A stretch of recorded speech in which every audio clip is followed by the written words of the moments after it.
morning, baby doll. We are getting to our last days farm dogging in here. We are, man, all my places to farm are my favorite. But for the same reason, we're basically farming on the side of a wildlife refuge this morning.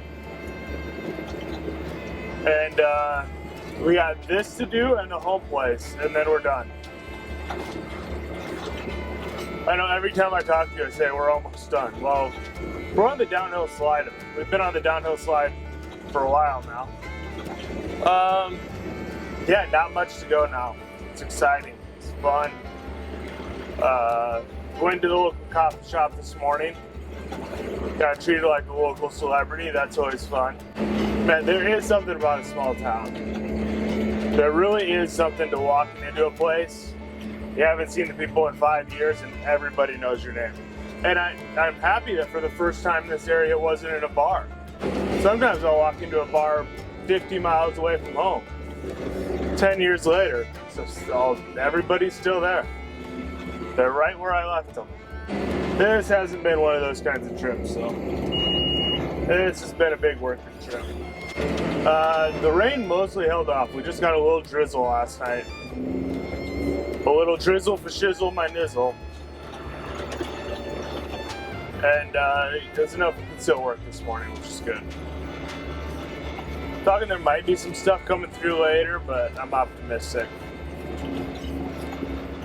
Wait a minute, this person I don't know. Alright, I fixed this. Let's see how it works. Not great. There we go. I hate having to bargain with machinery. Does it like this? Does it like that? Just do what I fucking want you to do, you know? I was only supposed to be here for a month, from around October 1st to November 1st. But I gotta tell you, I'm tempted to spend another month just doing dream chores.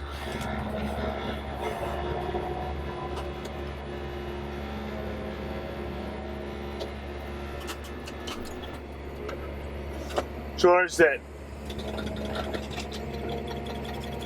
when I come back and do this again next fall, I'm guaranteed to not have the same problems I had this fall.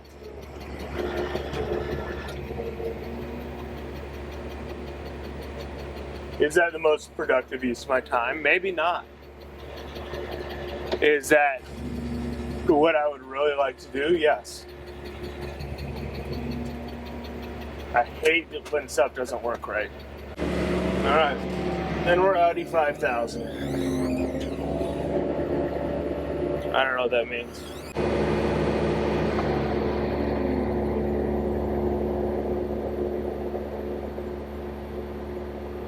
What is happening? I know that people say there isn't anything going on out here, but I mean, I'm farming into a rainbow right now. And it's not a rainbow painted on a sidewalk celebrating gay sex. It's just so pretty out here, man. And nobody ever gets to see it. And that's probably why it's so pretty. I am very much what I would call in a daze. I don't remember how many days I've been doing this. All I know is we've been harvesting a lot of maize. Make sure to hit every electrical pole on the way down. It's important. And this will finish off load number 3 for the morning.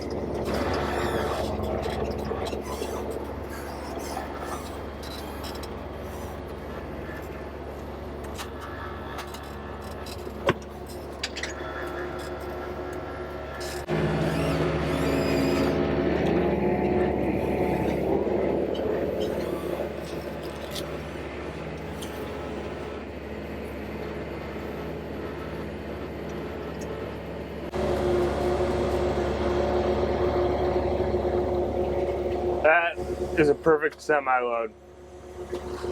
And it weighs 89,999 pounds. Amazing. Amazing how we come in just under legal every time. Just under illegal, excuse me. It's truly a thing of wonder and magic.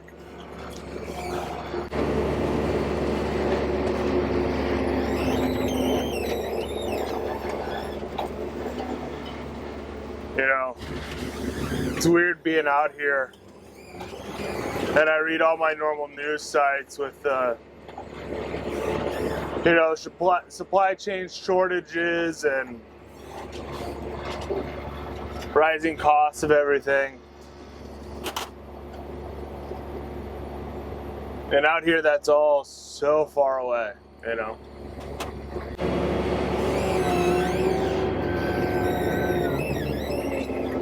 Out here, life is farm.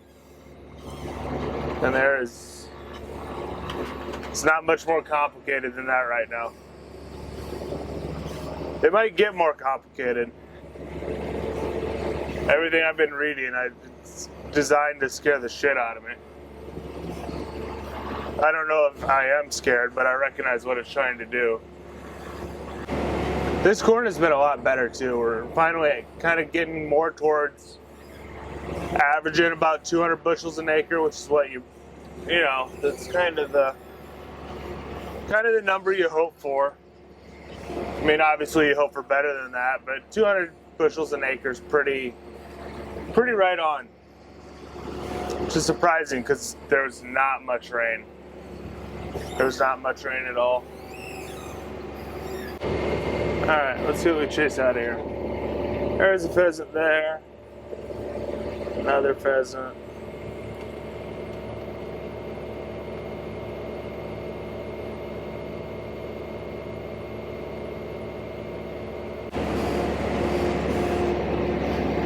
I don't know, man. I read some of these articles and it's kind of tough to know what to do, you know?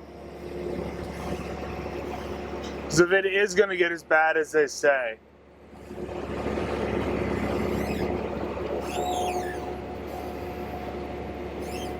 I think Iowa would be a good place.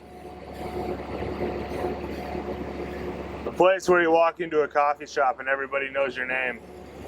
Even though you've never been in that coffee shop before. It's a new coffee shop.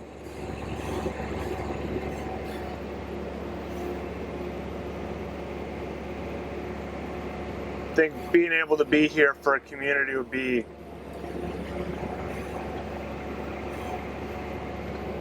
a good thing. And it would be more meaningful.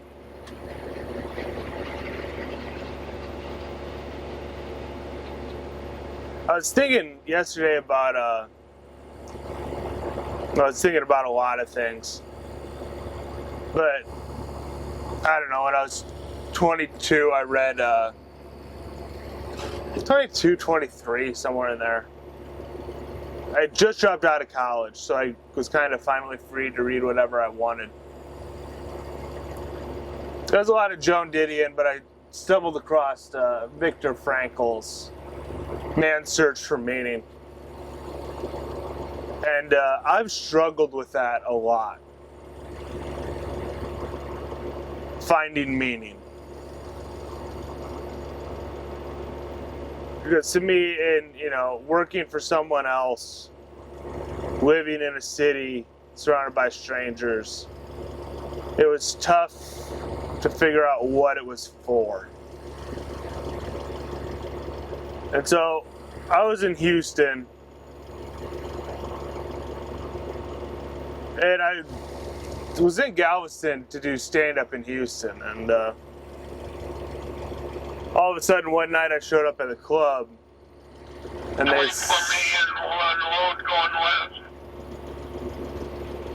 they said, you aren't allowed to do stand-up here anymore. Sounds good. Because you don't have a vaccination card. We know you're not vaccinated. So you go run out and get a vaccine, you wait 2 weeks, after your second shot, and then we'll let you perform here. And that didn't sit very well with me. I let the guy who informed me of this know what I thought about him and that policy, because I already had COVID, which means I'm already more protected than a person who's vaccinated because of natural immunity. And I'm not going to talk too much about that, but it's what I believe in. So I went home that night and I really thought long and hard about, fuck, maybe I do need to get it, to continue this path that I'm hoping to go down. It looks like I'm gonna have to get vaccinated. And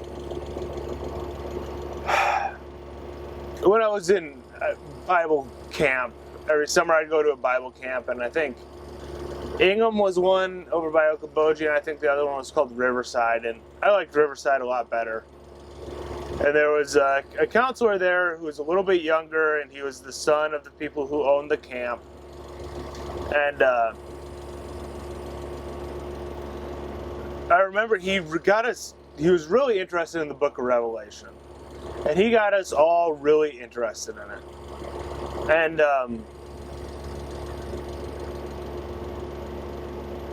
so for some reason I was thinking about this vaccination thing, and I got to thinking about the book of Revelation, and so I pulled it up.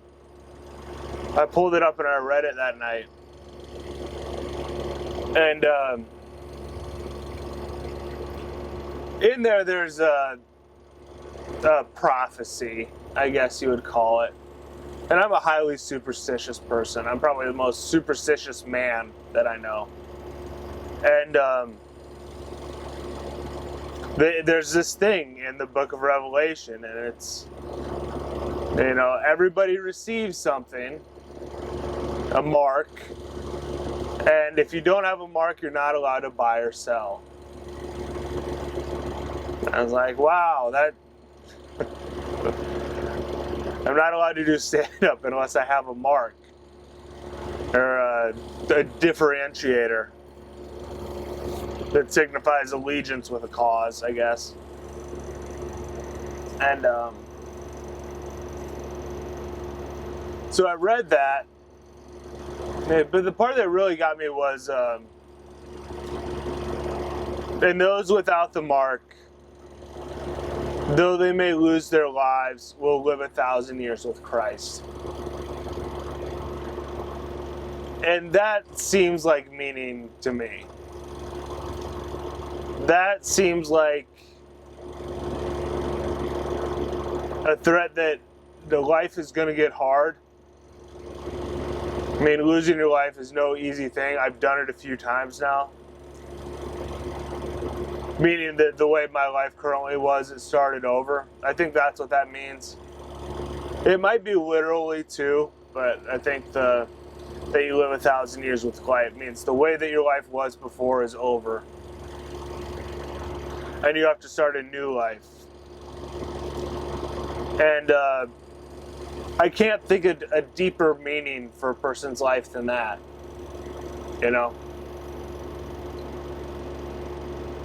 So I read that passage in there.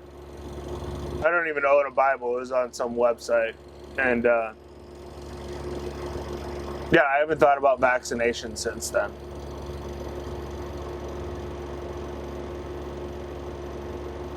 Because it looks like things are going to get really hard. Looks like things are going to get hard for a lot of people.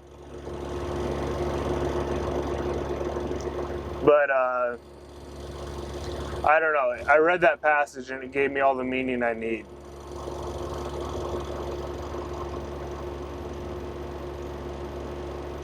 So that's where I'm at with things today.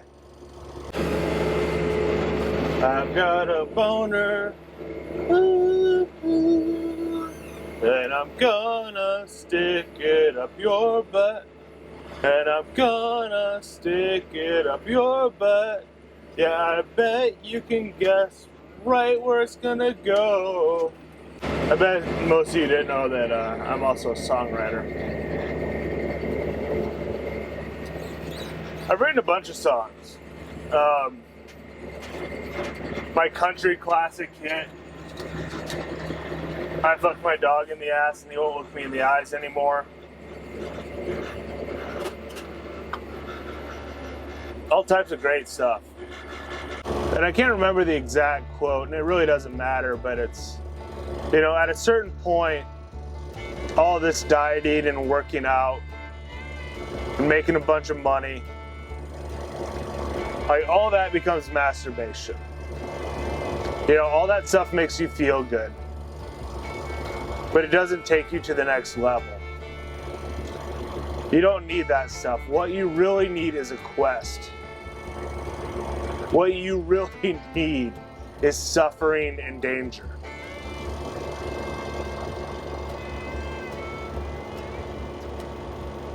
And I've never heard anything more true than that. But we live in such weird times. We live in such weird times where it's, I don't know, man. I was thinking about joining the military there for a minute. And it's, yeah, suffering and danger is there. But those goat farmers never did anything to me. Those goat farmers never called me a name. So it's hard to find the right kind of suffering and danger.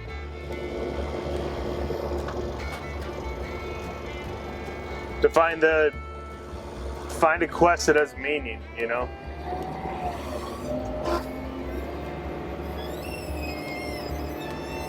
And then all of a sudden, Pfizer and the US government started acting as one company.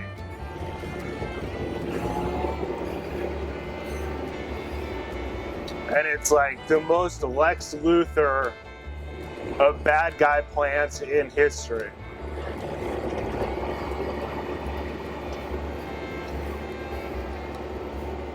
You know, Schindler's List. You know, he always had owned businesses, but the one thing he was missing was war. That was the only time he ever became successful as a businessman, is when the government was required to buy his products. And that's exactly what we're seeing right now.